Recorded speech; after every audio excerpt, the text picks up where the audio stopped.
रूस के राष्ट्रपति व्लादिमीर पुतिन ने अमेरिका और ब्रिटेन के साथ साथ उन तमाम नेटो यानी नॉर्थ अटलांटिक ट्रीटी ऑर्गेनाइजेशन देशों को पलटवार की कड़ी चेतावनी दे दी है, जिनके हथियारों से रूस पर हाल के दिनों में हमले किए गए हैं। रूस ने 33 महीने से जारी यूक्रेन जंग में कल पहली बार एक नई एक्सपेरिमेंटल मिसाइल, मध्यम दूरी तक मार करने वाली हाइपरसोनिक मिसाइल का इस्तेमाल किया, जिसकी रफ्तार 10 मैक है।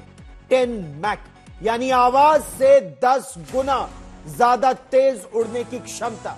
यह मिसाइल 1 सेकंड में 3 किलोमीटर की दूरी तय करने में सक्षम है। और रूस के राष्ट्रपति व्लादिमीर पुतिन का दावा है कि दुनिया भर में कोई ऐसा एयर डिफेंस सिस्टम नहीं है जो इस मिसाइल को, इस एक्सपेरिमेंटल मिसाइल को रोकने की क्षमता रख सकता है। रूस ने यह हमला अपने ऊपर हुए हमले पर, जो अमेरिकी मिसाइल और ब्रिटिश मिसाइल यानी अमेरिका में निर्मित जो मिसाइल थी एटाकैम्स, अमेरिकन टैक्टिकल मिसाइल सिस्टम, और ब्रिटिश स्टॉर्म शैडो मिसाइल, उसके हमले के जवाब में किया। दूसरी तरफ राष्ट्रपति पुतिन की चेतावनी से ब्रिटेन में इस समय हड़कंप है। ब्रिटेन के उप रक्षा मंत्री ने कहा है कि वो भी रूस से जंग के लिए तैयार है, लेकिन इस जंग का जो सबसे बड़ा खतरा है वो ये है कि रूस और जो कई नेटो देश हैं, ये सभी परमाणु शक्ति संपन्न देश हैं, और अगर इनमें से किसी भी पक्ष ने अपना धैर्य खोया तो तबाही केवल रूस या यूक्रेन या यूरोप में नहीं होगी, तबाही पूरे विश्व में होगी। लेकिन सबसे पहले हम आपको दिखाते हैं कि रूस के राष्ट्रपति व्लादिमीर पुतिन की वो missile, experimental intermediate range ballistic missile आखिर है क्या, जिसने अमेरिका तक को सोचने पर मजबूर कर दिया है। क्योंकि इस मिसाइल का तोड़, आवाज की गति से 10 गुना ज्यादा तेज उड़ने वाली मिसाइल का तोड़, और जो बैलिस्टिक मिसाइल है यानी जब ये उड़ती है, जब अटैक करती है, तो एक मिसाइल में से कई मिसाइलें MIRV, multiple independent re entry targetable vehicles, जो इसमें से निकलते हैं, कई एक साथ उसमें से बम निकलते हैं। आपने एक को या दो को रोक भी लिया, लेकिन बाकी अपने निशाने पर पहुंच जाएंगे। ये अचूक ब्रह्मास्त्र है रूस का। अंधेरे को चीर कर किसी परमाणु बम की तरह बरसती ये रूस की सबसे नई और सबसे तेज हाइपरसोनिक मिसाइल। 33 महीने से जारी रूस यूक्रेन युद्ध में पुतिन ने पहली बार मध्यम दूरी की बैलिस्टिक मिसाइल का इस्तेमाल किया, जो आवाज से 10 गुना रफ्तार से हवा में उड़ती है। अमेरिकी और ब्रिटिश मिसाइलों से रूस के भीतर हुए यूक्रेन के हमले का पुतिन ने अपनी नई ऑर्शनिक मिसाइल से जवाब दिया है। इसके बाद टीवी पर आए पुतिन ने कहा, पश्चिमी देशों का कोई भी एयर डिफेंस सिस्टम इसे रोक नहीं सकता। और हाँ, इस बार इसका वॉरहेड खाली था, जबकि इसमें परमाणु बम ले जाने की पूरी क्षमता है। राष्ट्रपति पुतिन ने आगाह किया कि दुनिया की कोई भी ताकत रूस यूक्रेन जंग का रुख नहीं पलट सकती, और रूस की सेना जिन लक्ष्यों के साथ जंग में उतरी है उन्हें पूरा करके ही दम लेगी। दूसरी तरफ रूस के हमले से भड़के ज़ेलेंस्की ने इसे पुतिन की एक और क्रूरता करार दिया। आज पुतिन ने इस युद्ध को बढ़ाने और दूसरा कदम उठाने की बात कबूल कर ली है। उन्होंने एक और नई बैलिस्टिक मिसाइल का इस्तेमाल किया है। पुतिन ने यूक्रेन के सबसे बड़े शहरों में से एक, हमारे शहर निप्रो पर हमला किया। यह इस युद्ध में क्रूरता और इसे भड़काने की एक और मिसाल है। ज़ेलेंस्की रूस की आवाज से 10 गुना रफ्तार से वार करने वाली मिसाइल के आगे लाचार नजर आ रहे हैं। दूसरी तरफ अमेरिका अब उन्हें एयर डिफेंस सिस्टम से अपनी रक्षा का प्रवचन दे रहा है, जो पुतिन की इस मिसाइल के आगे बेकार है। अमेरिका से ज्यादा जिम्मेदारी आज भी रूस दिखा रहा है।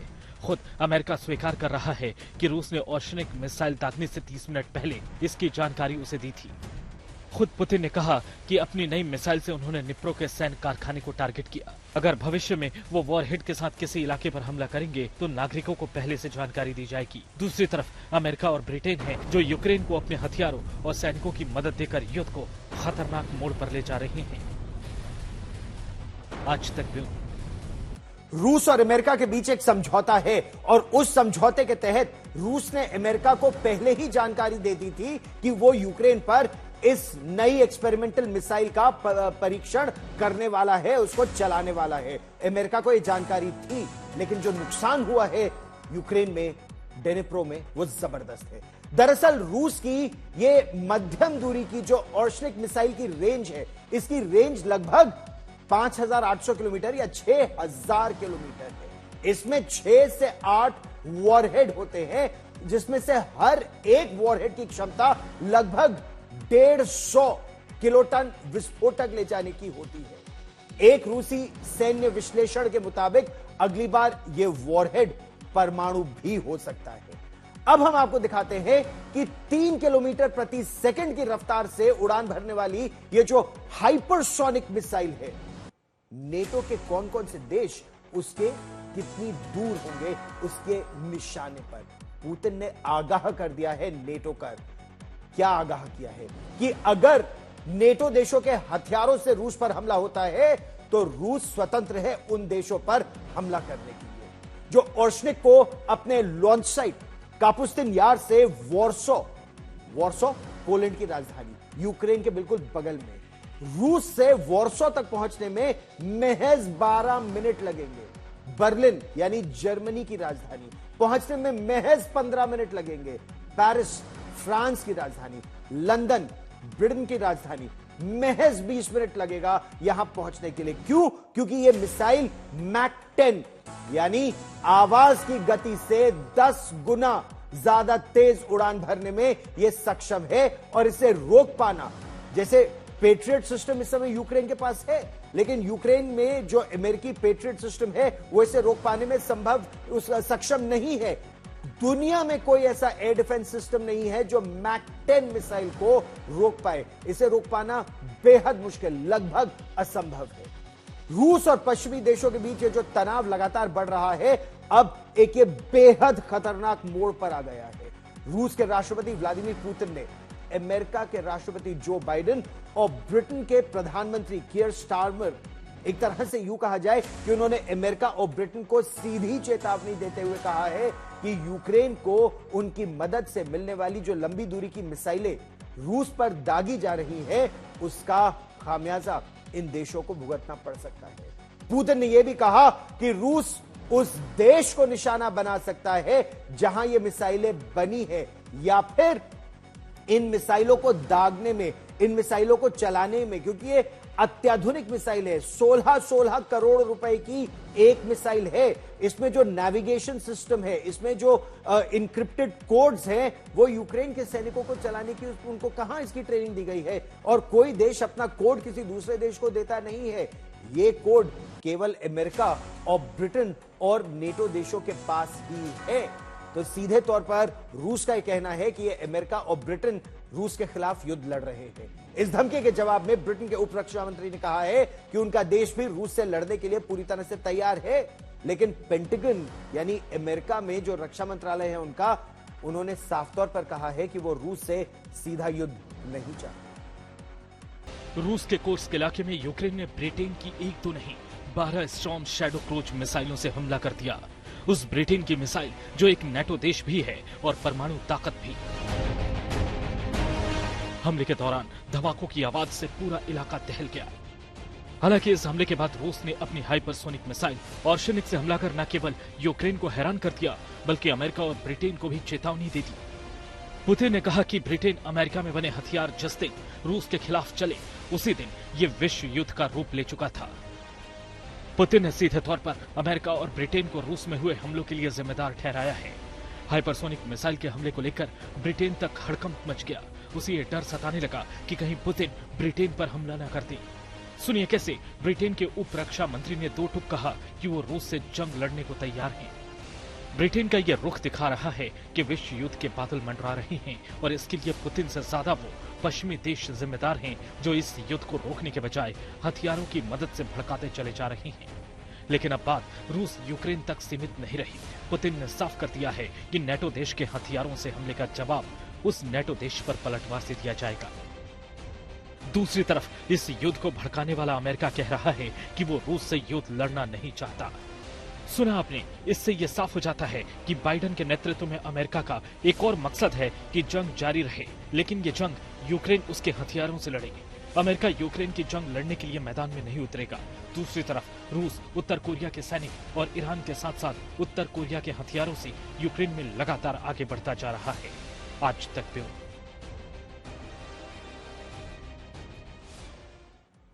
फरवरी 2022 में यह युद्ध शुरू हुआ था और अब 1000 दिन से ज्यादा हो चुके हैं। यह युद्ध अभी भी चला जा रहा है और यूक्रेन इस युद्ध की वजह से खासा तबाह हो चुका है। फिर भी अमेरिका और अमेरिका के सहयोगी देश, खासतौर पर अमेरिका और ब्रिटेन, यूक्रेन को रूस के खिलाफ लगातार युद्ध लड़ने के लिए एक तरह से उकसा भी रहे हैं और सैन्य साजो सामान भी दे रहे हैं।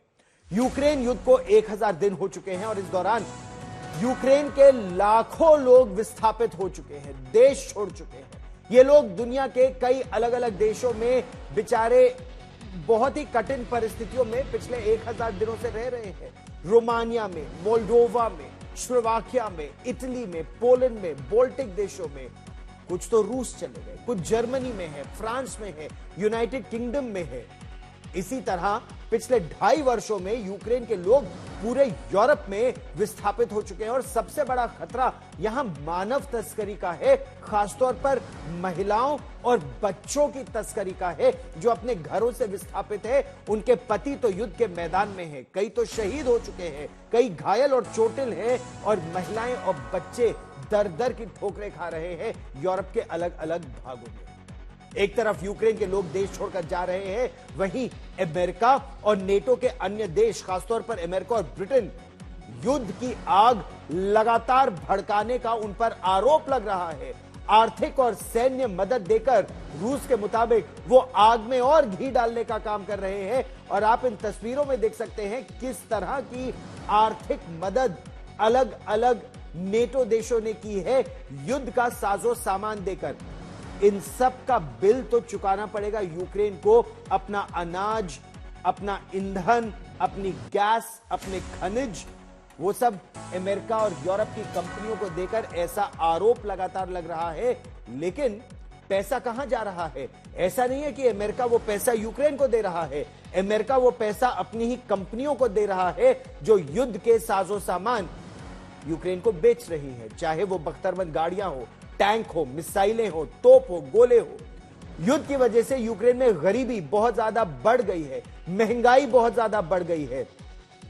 13 लाख करोड़ रुपए की इमारतें ध्वस्त हो चुकी हैं, शहर दर शहर ध्वस्त हो गए हैं। 1/3 जमीन पर बारूदी सुरंग इस समय बिछी हुई है। वो धरती जो ब्रेड बास्केट ऑफ यूरोप कहलाती थी, इतनी वो उपजाऊ भूमि, और अब उसमें बारूदी सुरंगें लगी है। बेरोजगारी से बुरा हाल है यूक्रेन में। पुरुष जितने हैं सभी 18 वर्ष से 50 वर्ष की आयु तक पुरुष या तो युद्ध के मैदान में हैं या फिर सरकार के लिए नौकरी कर रहे हैं।